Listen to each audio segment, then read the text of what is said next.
بسم اللہ الرحمن الرحیم۔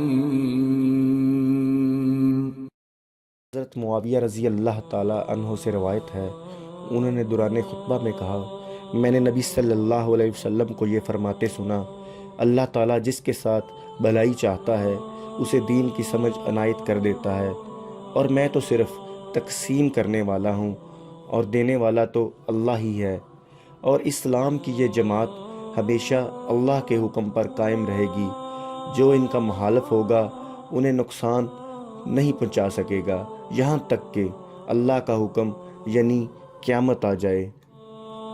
حضرت خالد بن زید جہنی رضی اللہ عنہ سے روایت ہے کہ ایک شخص نے نبی صلی اللہ علیہ وسلم سے گری ہوئی چیز کے متعلق دریافت کیا۔ آپ نے فرمایا، اس کے بندن یا برتن اور تھیلی کی پہچان رکھ، اور 1 سال تک لوگوں سے پوچھتا رہ، پھر اس سے فائدہ اٹھا۔ اس دوران میں اگر اس کا مالک آ جائے تو اس کے حوالے کر دے۔ پھر اس شخص نے پوچھا کہ گم شدہ اونٹ کا کیا حکم ہے؟ یہ سن کر آپ اس قدر غصہ ہوئے کہ آپ کے رخسار مبارک سرخ ہو گئے، یا آپ کا چہرہ مبارک سرخ ہو گیا، راوی کو شک ہے، اور فرمایا، تجھے اونٹ سے کیا غرض ہے؟ اس کی مشق اور موضع اس کے ساتھ ہے، جب پانی پر پہنچے گا پانی پی لے گا اور درخت سے چر لے گا، اسے چھوڑ دے یہاں تک کہ اس کا مالک اسے ڈھونڈ لے۔ پھر اس شخص نے کہا، اچھا گم شدہ بکری؟ آپ نے فرمایا، وہ تمہاری یا تمہارے بھائی کی ہے یا بھیڑیے کی ہے؟ حضرت ابن عباس رضی اللہ تعالیٰ عنہ سے روایت ہے، انہوں نے فرمایا، جب نبی صلی اللہ علیہ وسلم بیمار ہو گئے تو آپ نے فرمایا، لکھنے کا سامان لاؤ تاکہ میں تمہارے لیے ایک تحریر لکھ دوں جس کے بعد تم گمراہ نہیں ہوگے۔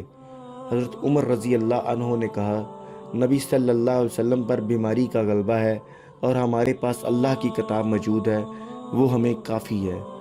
لوگوں کے درمیان اختلاف شروع کر دیا اور شور و غل مچ گیا۔ تب آپ صلی اللہ علیہ وسلم نے فرمایا، میرے پاس سے اٹھ جاؤ، میرے ہاں لڑائی جھگڑے کا کیا کام ہے؟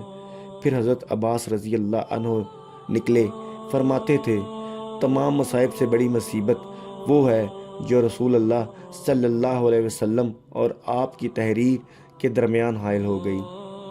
حضرت ابو ہریرہ رضی اللہ عنہ سے روایت ہے، انہوں نے فرمایا، میں نے عرض کیا، یا رسول اللہ صلی اللہ علیہ وسلم، میں آپ سے بہت سی حدیثیں سنتا ہوں لیکن بھول جاتا ہوں۔ آپ نے فرمایا، اپنی چادر پھیلاؤ۔ میں نے چادر پھیلائی تو آپ نے اپنے دونوں ہاتھوں سے چلو سا بنایا اور چادر میں ڈال دیا، پھر فرمایا، اسے اپنے اوپر لپیٹ لو۔ میں نے اسے لپیٹ لیا، اس کے بعد میں کوئی چیز نہیں بھولا۔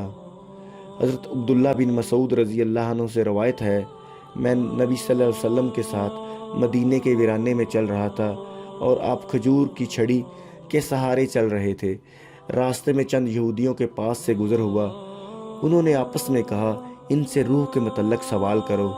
ان میں سے ایک نے کہا، تم سے ایسا سوال نہ کرو جس کے جواب میں وہ ایسی بات کہیں جو تمہیں ناگوار گزرے۔ بعض نے کہا، ہم تو ضرور پوچھیں گے۔ آخر ان میں سے ایک شخص کھڑا ہوا اور کہنے لگا، اے ابو القاسم، روح کیا چیز ہے؟ آپ خاموش رہے۔ میں نے دل میں کہا، آپ پر وحی اتر رہی ہے، چنانچہ میں کھڑا ہو گیا۔ جب وحی کی کیفیت ختم ہو گئی تو آپ نے یہ آیت تلاوت کی، اے پیغمبر، یہ آپ سے روح کے متعلق پوچھتے ہیں، کہہ دو کہ روح میرے مالک کا حکم ہے اور انہیں بہت کم علم دیا گیا ہے۔ حضرت انس رضی اللہ عنہ سے روایت ہے، انہوں نے کہا، مجھ سے بیان کیا گیا، ایک مرتبہ نبی صلی اللہ علیہ وسلم حضرت معاذ بن جبل رضی اللہ عنہ سے فرمایا، جو شخص اللہ سے اس حالت میں ملے گا کہ اس نے اللہ کے ساتھ کسی کو شریک نہیں کیا ہوگا، وہ یقیناً جنت میں داخل ہوگا۔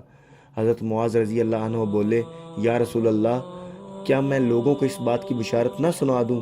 آپ نے فرمایا، نہیں، مجھے اندیشہ ہے کہ لوگ اس پر بھروسہ کر بیٹھیں گے۔